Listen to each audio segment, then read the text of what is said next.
Muy buenos días, jóvenes de primero técnico. Les deseo un buen día. Gracias por su puntualidad y por su asistencia. Sean bienvenidos.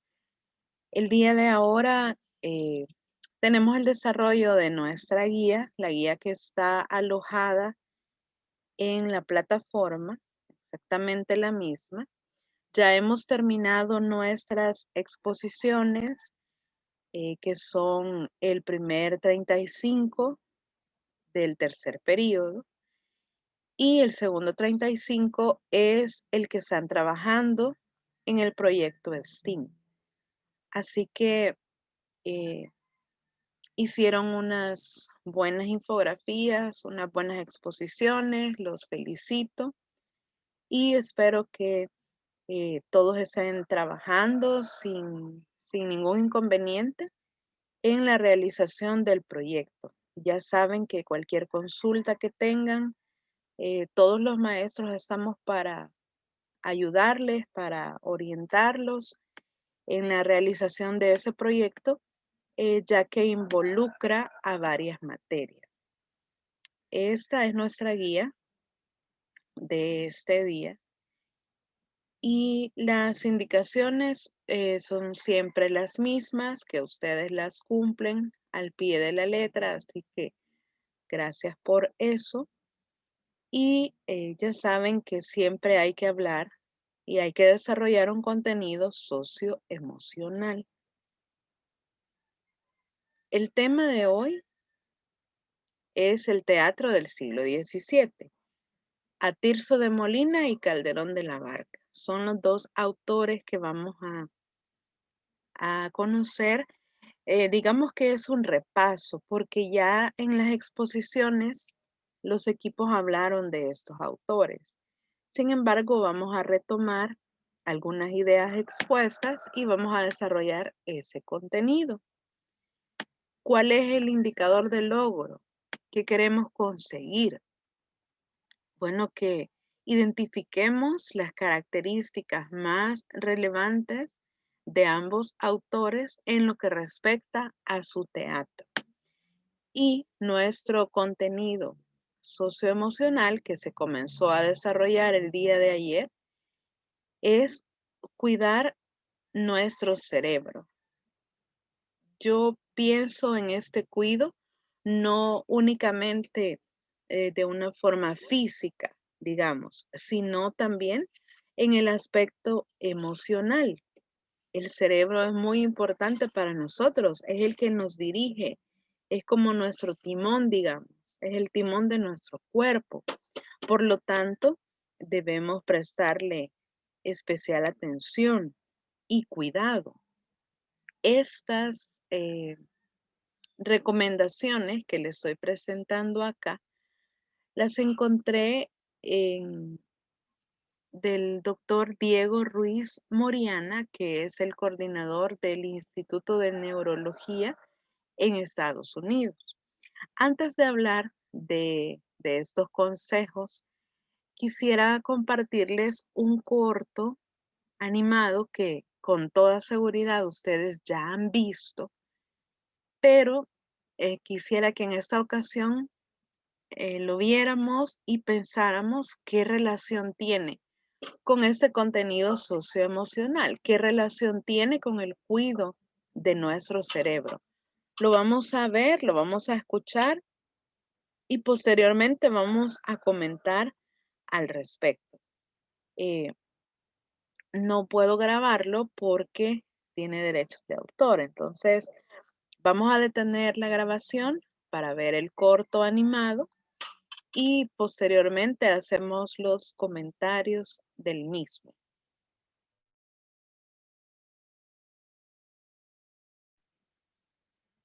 Bueno, ya vimos el corto animado que habla o su tema es el corazón o el cerebro. ¿Quién puede hacer algún comentario al respecto de, de ese corto? ¿Cómo podemos aplicarlo a la salud de nuestro cerebro o no tiene ninguna relación? ¿Quién me puede ayudar a decir algo al respecto?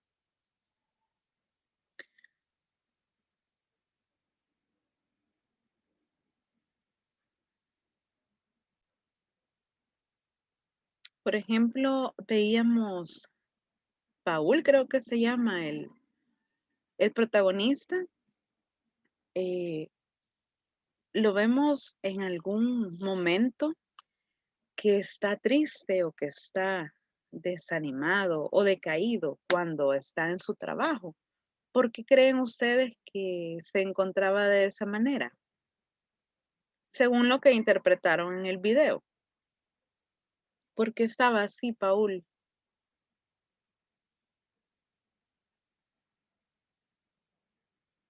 ¿Y por qué después hubo como un cambio de actitud en él, que incluso logra contagiar a sus compañeros, que si se fijaron al inicio, todos eran como muy metódicos, como muy cuadrados, digamos, ¿verdad?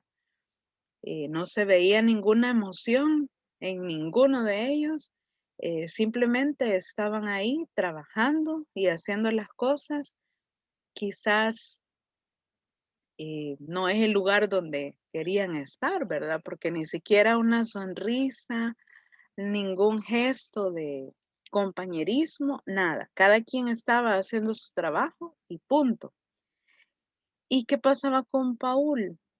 Bueno, él quería, o su corazón quería hacer otras actividades, distraerse un momento, hacer algo diferente.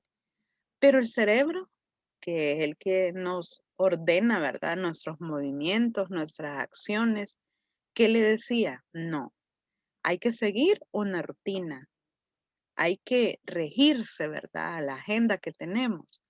Y entonces hay un momento en que Paul se siente triste, deprimido, desganado. ¿Y eso qué nos indica? Bueno, en primer lugar, creo yo que los extremos no son buenos. Eh, sí está bien que tengamos una rutina, una agenda, un plan trazado, etcétera, pero no pasa nada si por una u otra circunstancia eh, cambiamos algún plan, cambiamos o hacemos algo diferente, no pasa nada. También es negativo que yo pretenda vivir cada día así como viene, ¿verdad? No tengo objetivos, no tengo un plan, etcétera. Los dos extremos son malos. ¿Qué es lo que tenemos que buscar? Un equilibrio por la salud de nuestro cerebro. Si se fijó al final, Paul cuando se permitió, cuando su cerebro le permitió hacer otras actividades, divertirse, descansar, el ánimo de Paul cambió de ser alguien muy serio, de sentirse frustrado, lo interpreto yo, cuando ve que hay compañeros de él que han pasado toda la vida en ese lugar, y yo me imagino que él pensó que no quería llegar, ¿verdad? Hasta ese punto.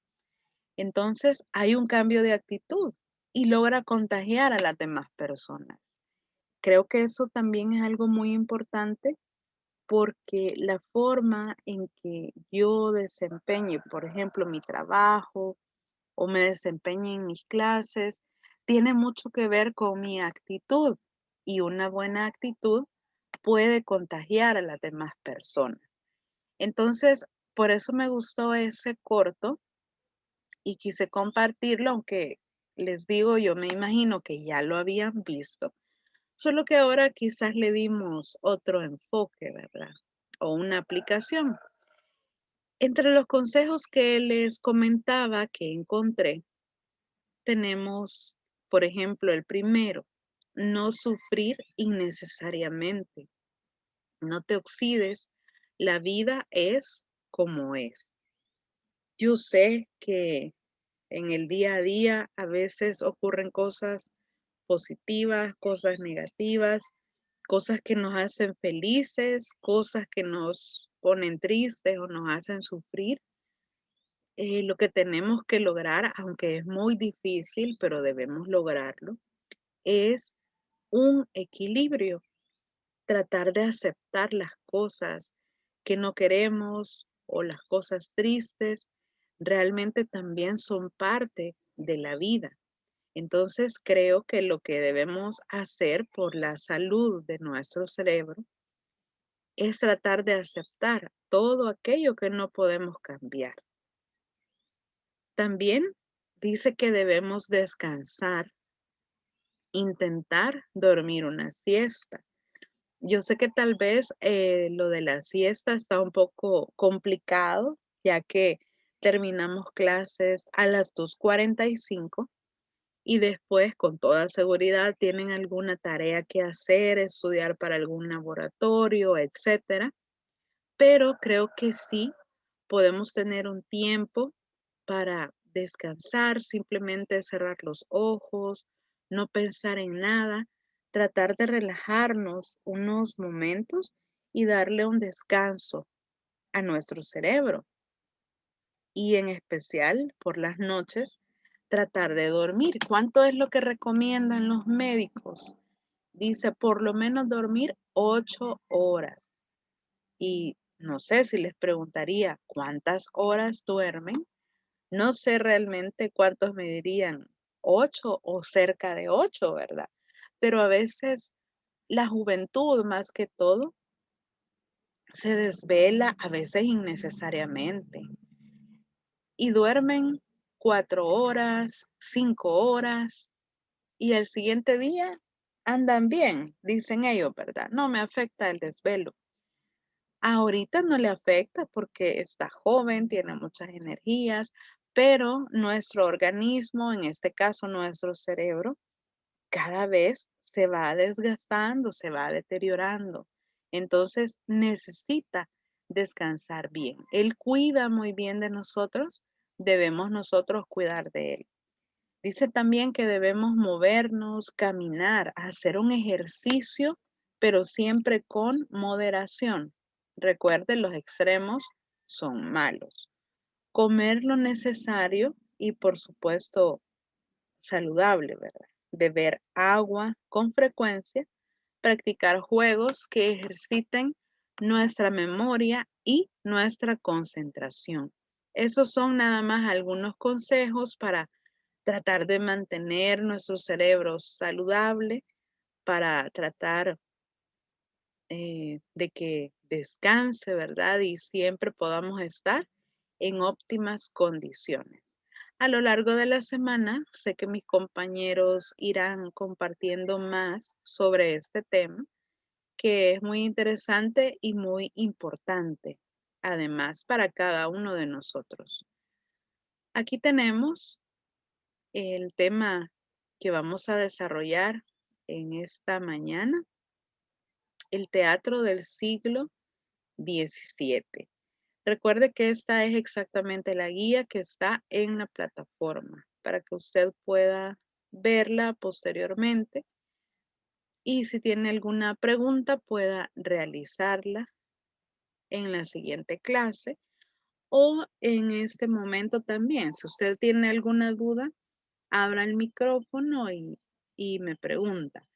Como estoy presentando pantalla, no puedo ver la reunión. Entonces, por ejemplo, si levanta la mano, no lo voy a ver. Entonces, por eso mejor active el micrófono y haga una pregunta o un comentario. Tiene la libertad para eso. Comenzamos entonces con algunas características muy especiales del teatro en el siglo XVII. En primer lugar, todas las obras, por ejemplo, que ustedes expusieron en sus infografías, se representaban o se llevaban a cabo en corrales de comedia. Estamos hablando en el siglo XVII, recuerde, ¿verdad? Ya vamos a ver qué era un corral de comedia o en qué consistía ese lugar. También el teatro del siglo XVII fue muy popular porque se daba a conocer o se anunciaba al público a través de pregoneros. ¿Quién era un pregonero en el siglo XVII? Bueno, era una persona, un hombre realmente, que andaba por los pueblos, por las ciudades, por las calles, anunciando, en este caso, qué obra dramática se iba a representar esa noche, por ejemplo. Un pregonero andaba en las plazas gritando, por ejemplo, esta noche estrenamos El burlador de Sevilla, por ejemplo, pero lo hacía a gritos. Ese era un pregonero, ese era como su oficio. Habían pregoneros también para dar la hora. No sé si alguna vez en alguna película de época ha visto eso, que siempre sale un hombre por ahí gritando la hora. Eso era algo real, era un oficio real en el siglo XVII. Entonces, el teatro de ese momento se transmitía o se daba a conocer a través de los pregoneros. Esos eran como los anuncios, digamos, eran las carteleras, los pregoneros. Y también el teatro del siglo XVII incluía los entremeses. Acá se popularizaron los entremeses. ¿Alguien sabe qué es un entremés? ¿Ha escuchado esa palabra alguna vez? ¿Y a qué se refiere? ¿O nunca la hemos escuchado? Un entremés. La podemos confundir con algo de comida también. No sé si alguna vez lo has escuchado en algún restaurante, por ejemplo, que el mesero le dice, ¿quiere algún entremés? Se refiere como algún postre, ¿verdad? O algo de comer antes del plato fuerte. Hablando de la comida, ese es el entremés. En el teatro, un entremés eran o son, porque todavía las utilizamos, representaciones cortas, cómicas, que van o se representan entre un acto y otro dentro de la obra principal. Por ejemplo, yo fui al Corral de Comedias para ver la obra El Gran Teatro del Mundo, digamos. Cuando termina la primera jornada o el primer acto y se cierra el telón para hacer un cambio de escenario, para que los actores se cambien el vestuario, entonces ahí viene el entremés, una representación corta, cómica, que no tiene absolutamente nada que ver con la obra principal, pero que se lleva a cabo para entretener a las personas, mientras se prepara todo para continuar con la obra principal. Entonces, digamos que es una obra que tiene 3 actos. ¿Cuántos entremeses voy a ver? Voy a ver 2, ¿verdad? Del acto 1 al 2 y del acto 2 al 3. Esos son los entremeses que se pusieron o se popularizaron en el teatro del siglo XVII. Recuerde que si tiene alguna pregunta o algún comentario, solo abra el micrófono. No puedo ver la reunión, por ejemplo, si alguien levanta la mano, no puedo ver. Así que usted solamente abra el micrófono y pregunta o hace su comentario. Bien, aquí tenemos el, el corral de comedias, un ejemplo de un corral de comedias. Y si usted puede ver, era un espacio al aire libre. Un corral de comedias eh, se construía en el patio delantero o en el patio posterior de una casa. Obviamente debía ser una casa con un gran terreno, ¿verdad? Una gran extensión para poder hacerlo.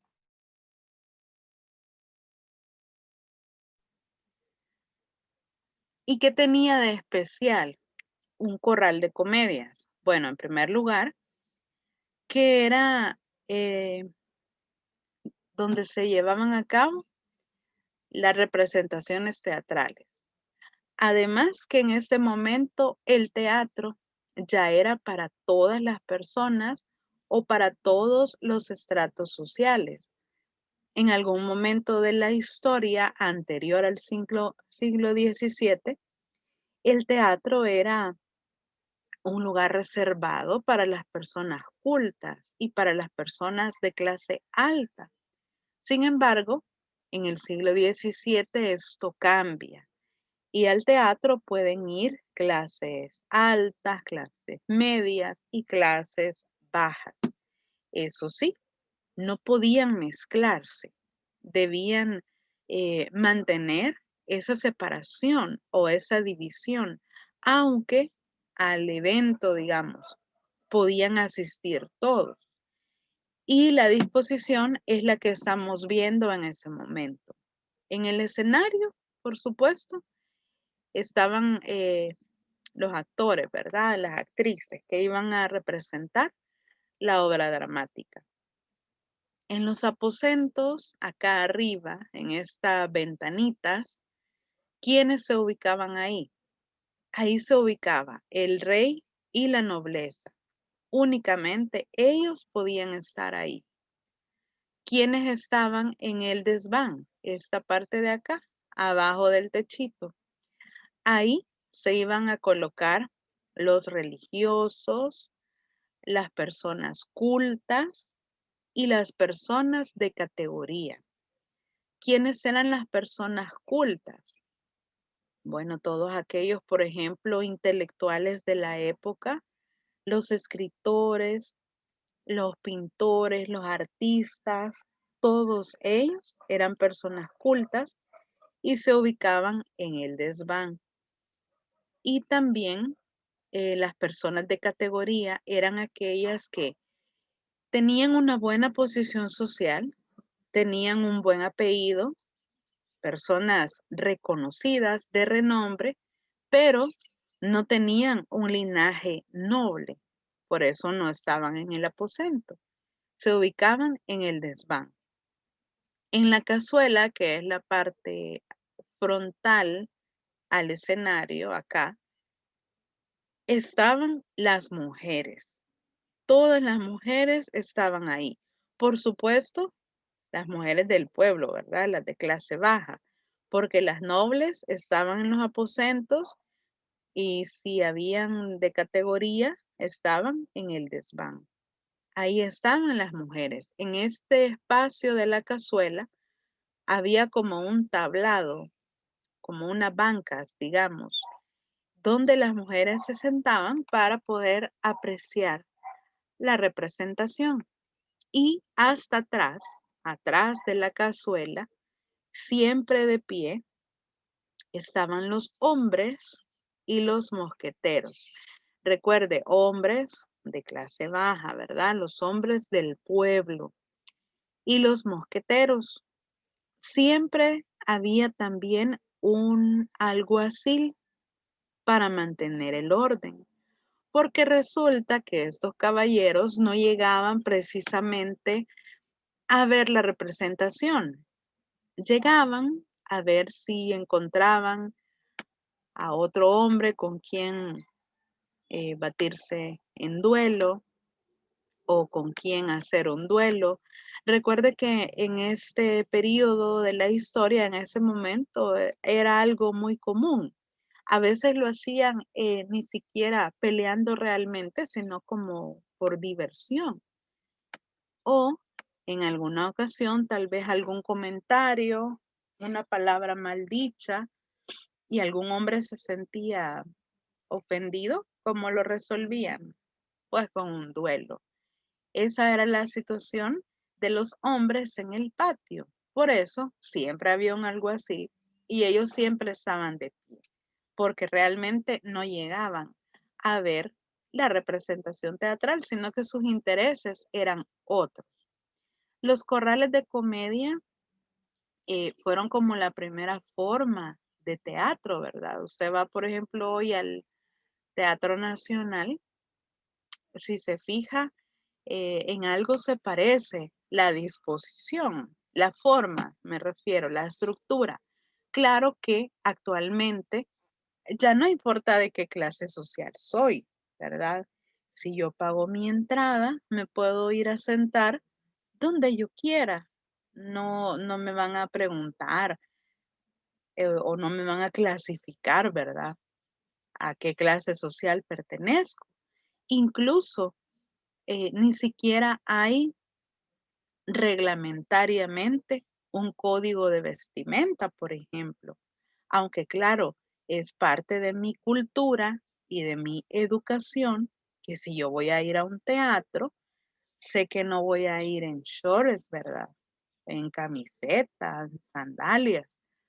Sé que debo vestirme apropiadamente, no como en el siglo XVII, ¿verdad? Que si usted ha visto alguna película o alguna imagen, tal vez en libros, puede ver que para las damas ir al teatro era todo un acontecimiento y ellas se vestían muy elegantes, con joyas y los caballeros también con sus trajes y todo, y era todo un acontecimiento. Actualmente no, yo creo que ni siquiera hay nadie en la entrada corroborando, ¿verdad?, cómo vamos vestidos. Pero como le repito, creo que eso ya es parte de la educación y de la cultura de cada uno. Pero lo que es cierto es que ya esta división o esta ubicación que los corrales de comedia mantenían, pues ha quedado abolido por los cambios que ha sufrido el teatro. Ahí abajo le comparto la disposición, ahí está en la guía por si luego quiere verlo. Y vamos a comenzar a retomar algunos puntos de los autores que ustedes expusieron. El primero de ellos es Tirso de Molina. Dice que Tirso de Molina acentuó la libertad de tiempo y espacio. ¿Por qué esta característica? Bueno, porque en el teatro anterior al siglo XVII, en el teatro clásico, por ejemplo, eh, las obras mantenían una unidad. Todo ocurría en un día, en un solo lugar, y la historia de la representación teatral era una, nada más, la principal. Pero en el siglo XVII se da una fractura de esto. Lo inicia Lope de Vega o lo propone Lope de Vega y Tirso de Molina lo lleva a cabo en su obra. Recordarán quienes expusieron El burlador de Sevilla, por ejemplo, que hay muchos espacios, diferentes lugares en los que se lleva a cabo la acción. Y el tiempo no es una unidad, ¿verdad? Sino que hay días, meses, años incluso. Esa es una característica del teatro de Tirso de Molina. También dice que dio mucha importancia a la psicología de los personajes. Eso lo podemos ver reflejado perfectamente en el personaje de Don Juan. ¿Qué cualidades o qué defectos, mejor dicho, le podemos dar a ese personaje que Tirso de Molina quiso transmitirlo y tratar de comprender por qué ese personaje se comportaba de esa manera? ¿Cómo afectaba, digamos, socialmente todas las acciones negativas de ese personaje? Eso es algo característico en el teatro de Tirso de Molina, porque todo tenía una razón, todo tenía un punto de origen. Y en el personaje de Don Juan se muestra, diría yo, una crítica implícita hacia algunas costumbres de la época, más que todo en los hombres, que estaban incorrectas, que estaban erradas. Por esa razón, los personajes de Tirso de Molina, y en este caso la obra que conocemos, El burlador de Sevilla, nos muestra eh, esa psicología, ¿verdad? O esa escala de valores o de antivalores del personaje. También potenció o dio lugar en sus obras a situaciones cómicas. En la exposición nos comentaban que eh, habían personajes graciosos que le restaban tensión a un momento crítico, digamos, en alguna jornada, en alguna escena. Tal vez estaban hablando o el momento era sí muy delicado, muy serio, estresante, pero entonces algún diálogo de un personaje gracioso, que siempre son los sirvientes, le restaba atención a ese momento. Y por eso, esto de potenciar las situaciones cómicas es una característica en su teatro. Fue muy reconocido por escribir comedias de enredo, obras de contenido bíblico y obras de tema histórico. en nuestro caso, vimos una comedia de enredo. Aquí valga la aclaración. Al decir comedia, creo que ustedes ya saben que no nos referimos a que es una historia que me da risa, no como yo entiendo actualmente. Por ejemplo, quiero ver una película de comedia. Ah, entonces es algo gracioso. No, en aquel momento, comedia era el nombre que recibía una representación teatral, comedia. Entonces, por eso decimos que hemos visto en la exposición una comedia de enredo, aunque ya sabemos que su historia no era algo graciosa, ¿verdad? Sino quizás todo lo contrario. Y su obra más importante, que es la que hemos escuchado en la exposición, El burlador de Sevilla. Vamos con Calderón de la Barca, Pedro Calderón de la Barca. En primer lugar, dice que él dedicó mucha atención a la música y a la escenografía, algo muy novedoso, algo muy innovador para la época. Y para el equipo que leyó esta obra, si se dieron cuenta, en las acotaciones siempre hablaba de la música, incluso habla de la luz que se utiliza. ¿Por qué? Porque esos son elementos del teatro que ayudan o que facilitan a las sensaciones del público, a la percepción del público. La música, por ejemplo, yo pienso que la música se convierte en otro personaje. Lo más cercano a nosotros quizás son las películas, como para poner un símil o darles el ejemplo. Eh, Cuando nosotros vemos una película de terror, por ejemplo, una película de miedo, ¿verdad que la música es diferente? A veces quizás no está pasando nada todavía, pero ya comienza a sonar esa música angustiante, esa música de suspenso, y entonces comenzamos como a tener esa sensación, ¿verdad? De miedo, de preocupación. La música es un factor muy, muy importante y muy determinante en nuestras sensaciones. Haga la prueba y algún día ponga una película de miedo, pero bájele el volumen. No es el mismo efecto. No va a producir en usted esa sensación que le digo como de que algo ya va a pasar, ya va a pasar. No es lo mismo. Por eso la música es tan importante. Y si usted ve en las películas, si es una situación feliz, es una música. Si es una situación desdichada, es otra música. Si es una situación triste, es otra música. Entonces, igual en el teatro y en especial en el Teatro de Calderón de la Barca, y que también, si recordarán, en el Gran Teatro del Mundo, toda la obra estuvo acompañada por música. Eso está en las acotaciones de la obra. Así que esto fue algo muy novedoso en la época y bueno, actualmente podemos ver que ha tenido otro alcance, como les decía, para nosotros en las películas, ¿verdad? Es muy determinante.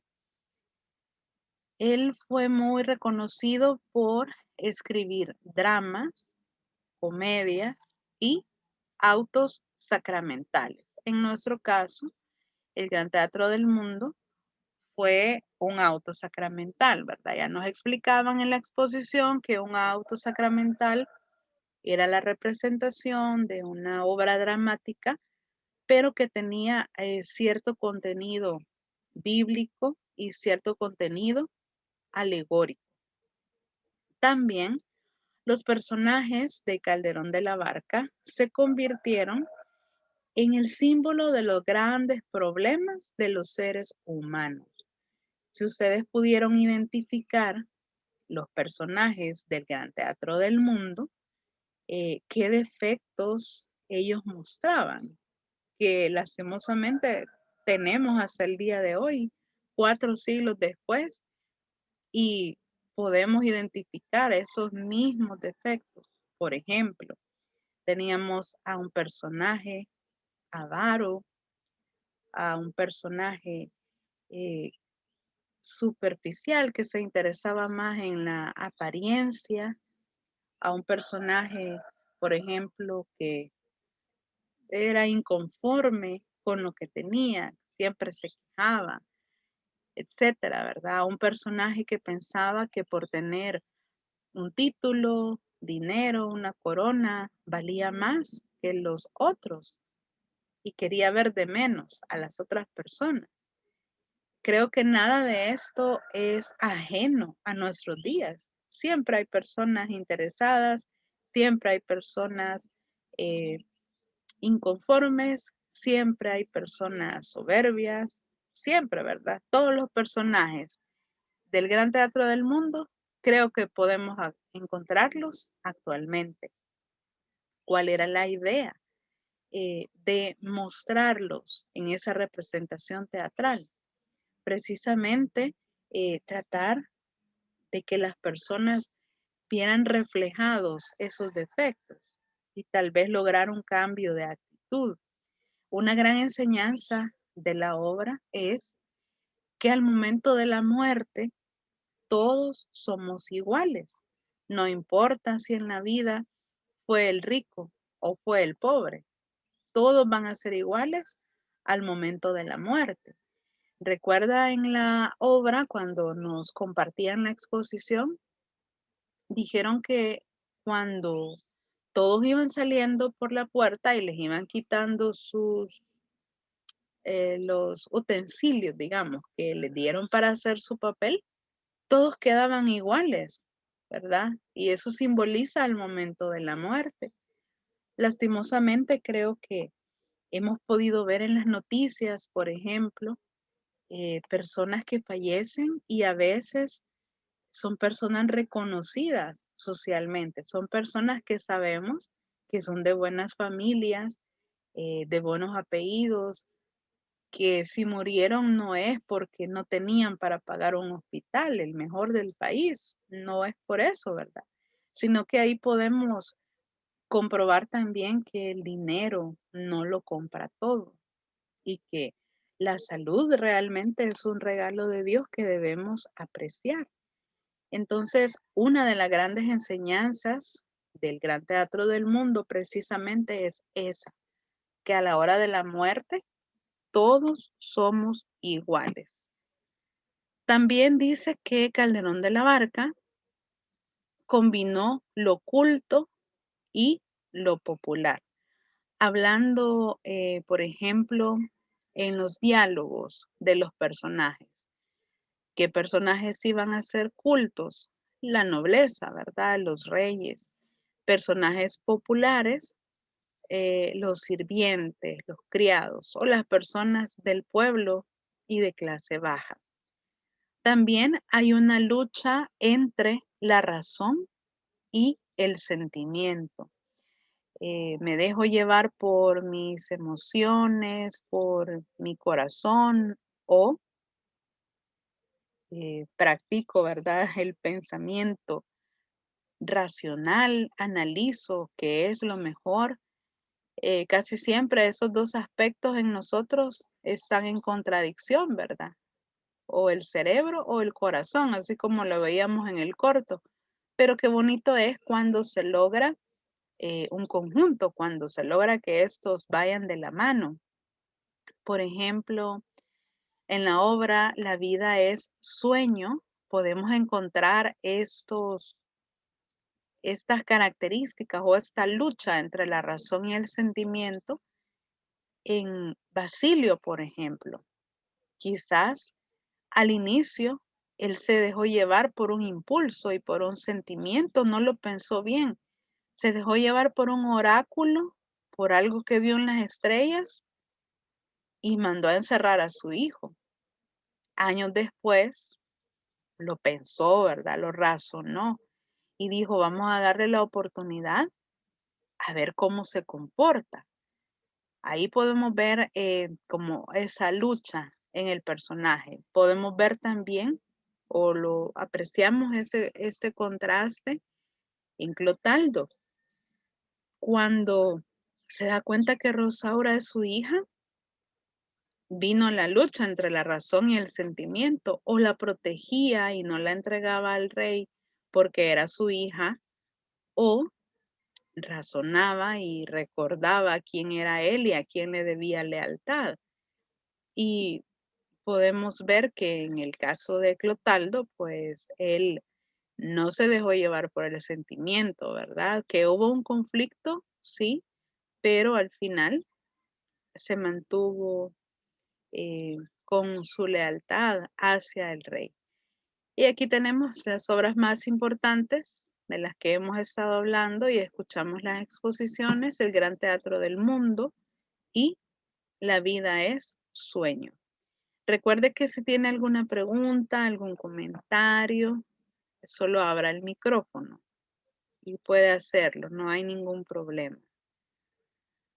Vamos ahora a estudiar algunos aspectos importantes de Lope de Vega, que es el otro dramaturgo del cual se expuso una obra.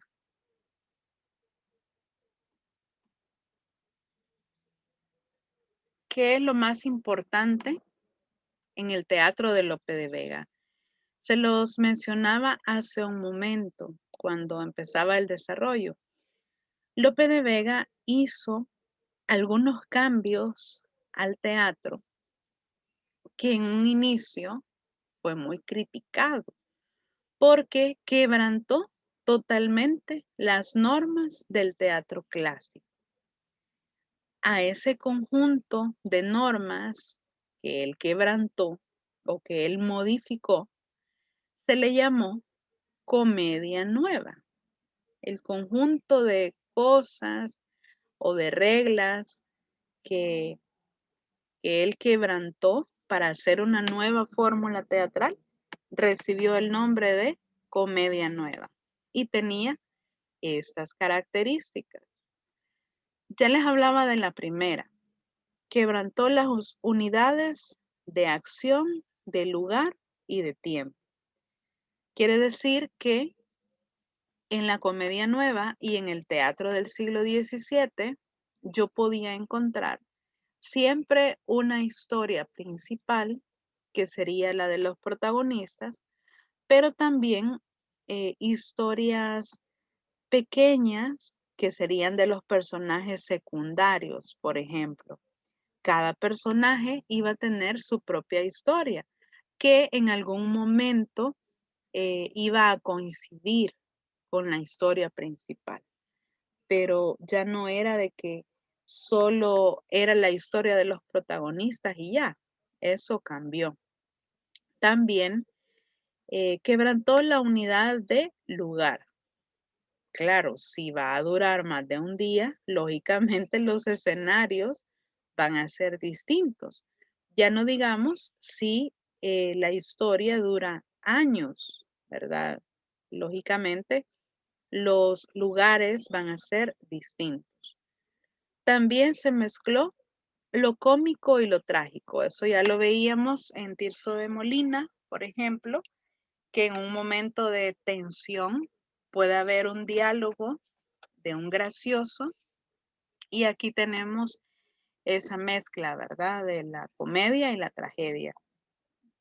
También propuso que la obra se distribuyera en 3 actos para que cada uno correspondiera al inicio, al nudo y al desenlace.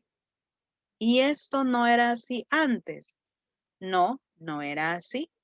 El teatro clásico tenía 5 actos. Entonces era muy difícil delimitar a dónde terminaba el inicio o el planteamiento, hasta dónde llegaba el nudo. Entonces Lope de Vega dice, bueno, para facilitar ese aspecto, vamos a reducir el número de actos a 3. Y así fácilmente identificamos Acto 1, planteamiento. Acto 2, nudo. Acto 3, desenlace. También hay una libertad de versificación. Si ustedes se fijaron, más que todo, hay diálogos en verso. Imagínense, también ahí hay una mezcla, ¿verdad? Entre teatro y poesía. Son diálogos, es cierto, pero están escritos en verso. Eso se da gracias a esta modificación o a esta fórmula teatral de Lope de Vega. También combinó la calidad literaria con la capacidad de atraer al público. ¿Qué fue lo que permitió que el Teatro Lope de Vega fuera muy popular entre las personas del pueblo más que todo y fuera muy atractivo? Precisamente que se presentaban obras que en su contenido, en su historia, eran de gran calidad, pero eran apegadas a la vida real. Ya lo veíamos nosotros, por ejemplo, en Peribáñez y El Comendador de Ocaña o en Fuente Ovejuna, obras que hablaban sobre el abuso de poder de las autoridades hacia el pueblo, hacia las mujeres más que todo. Y entonces gustó mucho al público, en especial a la gente de clase baja, que de alguna forma se les representara en el teatro, se les tomara en cuenta y más aún eh, que se señalaran todas las acciones negativas que se cometían hacia ellos, ¿verdad? Eso fue muy popular y la gente se sintió muy atraída hacia el teatro por esa razón. Los temas muy comunes en las obras de Lope de Vega y en la Comedia Nueva: el amor, la honra, la exaltación de la monarquía y la defensa de los valores religiosos. Y por supuesto, incluyó variedad de personajes. ¿Cuáles son algunos de esos personajes o los más importantes en la Comedia Nueva? Los tenemos acá.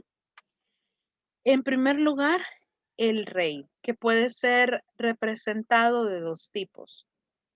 Si era un rey anciano, así como Basilio, por ejemplo, pero ya en su edad adulta, no cuando fue joven y mandó a encerrar a Segismundo, sino ya un rey entrado en años, la experiencia lo lleva a ser un rey que imparte justicia sin importar quién sea, sin importar su condición social. También un rey anciano tiene una escala de valores intachable, es justo, eh, tiene misericordia por los demás y todas sus cualidades son buenas. Es un rey honorable. Por el contrario, si es un rey joven como lo fue Segismundo, cuando lo llevan al palacio, recordarán cómo se comportó. Fue muy soberbio, fue muy arrogante, fue violento. No permitía que le dijeran qué tenía que hacer, cómo actuar. No escuchaba consejos. Entonces, en la Comedia Nueva, depende de esa característica del rey, si es anciano o si es joven, así va a ser su desempeño en la obra. Si es un rey anciano, va a ser un rey justo, por ejemplo. Si es un rey joven, va a ser un rey injusto. Así lo presenta la Comedia Nueva. Por eso es muy importante delimitar si es un rey anciano o si es un rey joven. El galán, sabemos que es como el protagonista, ¿verdad? Es una persona que defiende el honor de su familia, defiende la honra de su amada, por ejemplo. Todas sus intenciones son buenas y siempre está luchando por cumplir sus metas que siempre son en favor de otras personas. No es una persona egocéntrica o ensimismada. El galán siempre va a estar, digamos, relacionado o se va a parecer en algunas características con el rey anciano, más que todo en su escala de valores. El antagonista, ya sabemos que constantemente está en lucha con el galán y siempre trata de quebrantar los planes del galán, siempre trata de estorbar para que el galán no cumpla su cometido. Siempre el antagonista tiene un final desdichado o tiene lo que se merece, ¿verdad? Por sus acciones. Pero en el desarrollo de la historia hay momentos en que parece que va a cumplir su cometido, ¿verdad? Pero al final no es así y siempre se hace justicia. Aquí tenemos otros dos, el barba, que es el padre de la dama, muy preocupado también por el honor y la honra de la familia, va a ser capaz de todo por resguardar o por conservar esos dos aspectos que en el siglo XVII eran muy importantes. El buen apellido, por ejemplo, de una familia era algo que se valoraba mucho, era algo muy importante. Entonces, para el barba o para el papá de la dama, era, era vital tener un buen nombre, un buen apellido y que fueran reconocidos por cosas positivas. Y va a estar en relación con el rey anciano y con el galán. La dama, entonces, es como el ideal de mujer de la época, así como lo veíamos en algunas obras. Era sumisa, obediente a la voluntad de su padre o de sus hermanos, y si ya estaba casada, pues a la voluntad de su esposo. Pasaba del dominio de su padre al dominio de su esposo. Esa era la dama, un ideal de mujer de la época, por supuesto, ¿verdad? Porque sabemos que no era correcto tampoco la forma de actuar de algunos hombres sobre las mujeres, más que todo en el aspecto del dominio, ¿verdad? O de coartar algunas de sus libertades. Sabemos que no es correcto, pero estamos estudiando las características o las condiciones de la época. Entonces, la dama que siempre tenía una relación amorosa con el galán, era así, la mujer ideal de la época, que no protestaba por nada, no renegaba por nada y era sumamente obediente. Y tenemos otros dos personajes muy, muy importantes, la criada y el gracioso o donaire. Esos son los dos nombres que podría recibir este personaje, gracioso o donaire, que era la persona de confianza del galán. Era el que siempre le ayudaba a cumplir sus cometidos más que todo respecto a la dama, por ejemplo.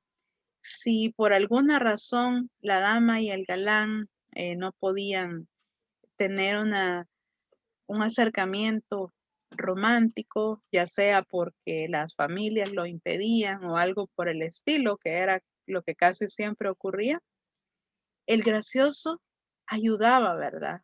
A que pudieran conversar, a que pudieran encontrarse. Siempre él estaba en favor del galán, el gracioso o el donaire. Y la criada sería la persona de confianza de la dama, la que siempre le ayudaba también a, a poder encontrarse con el galán. La criada era la consejera de la dama. era la que escuchaba, por ejemplo, todas las penas y desdichas de la dama y la criada le daba consejos. Fíjense que en estos personajes, eh, yo así lo interpreto, que el autor también quería introducir una idea social de que sin importar la clase a la que yo pertenezco, puedo encontrar confianza en otras personas, puedo encontrar un amigo, una amiga, un consejo, porque si lo pensamos en la vida real y en la vida práctica del siglo XVII, esto no era así. ¿O creen ustedes que en realidad, por ejemplo, una princesa iba a ser amiga de la criada y que más aún le iba a contar sus sentimientos, le iba a abrir su corazón, digamos, e iba a aceptar que una criada le dijera qué hacer o cómo comportarse? ¿Verdad que no? Porque eh, hemos visto que había una clara diferencia. Por ejemplo, lo veíamos en los corrales de comedia, ni siquiera se sentaban juntos.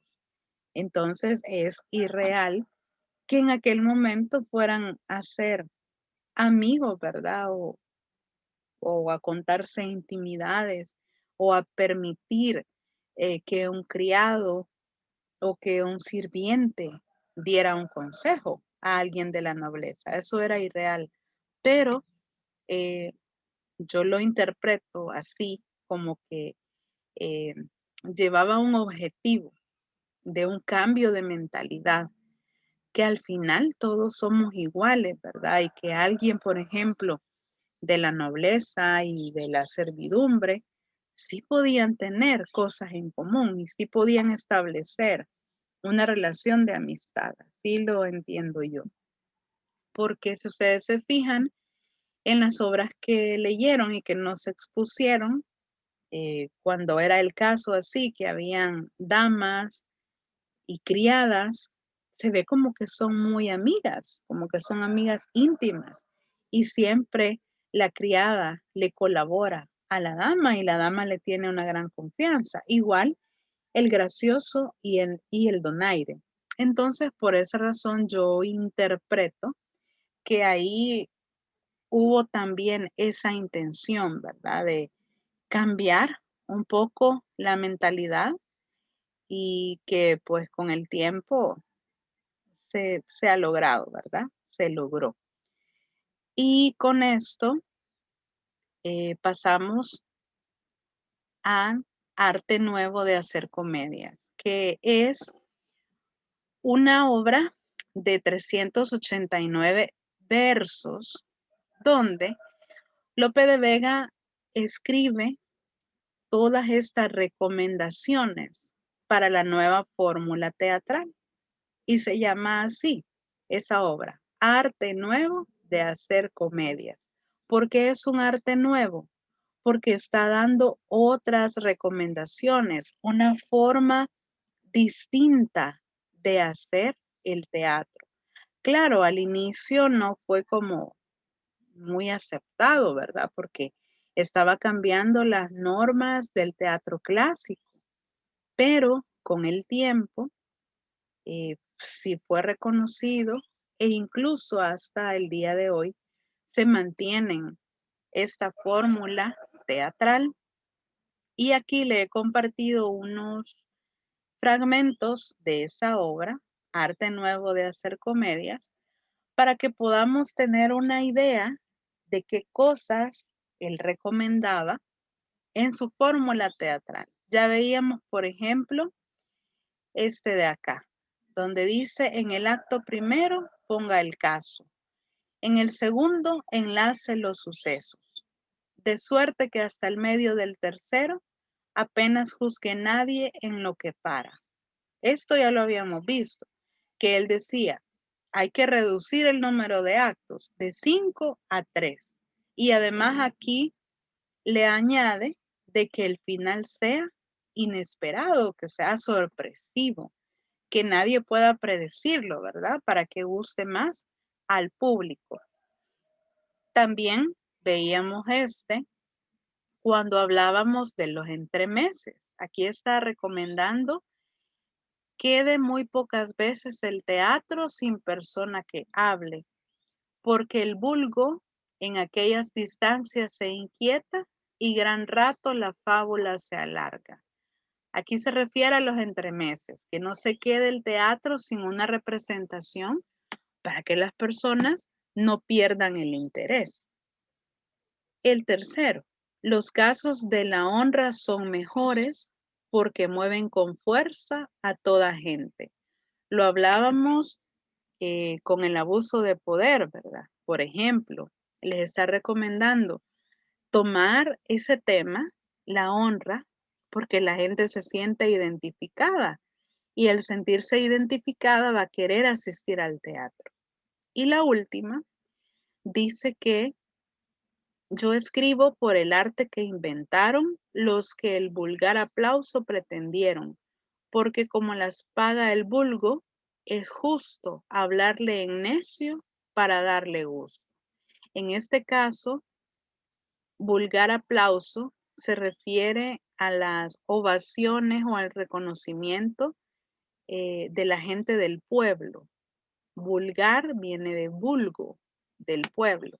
Entonces está diciendo que él o su teatro, su fórmula teatral, está interesada en llegar a un mayor número de personas, especialmente a personas de clase baja o personas del pueblo.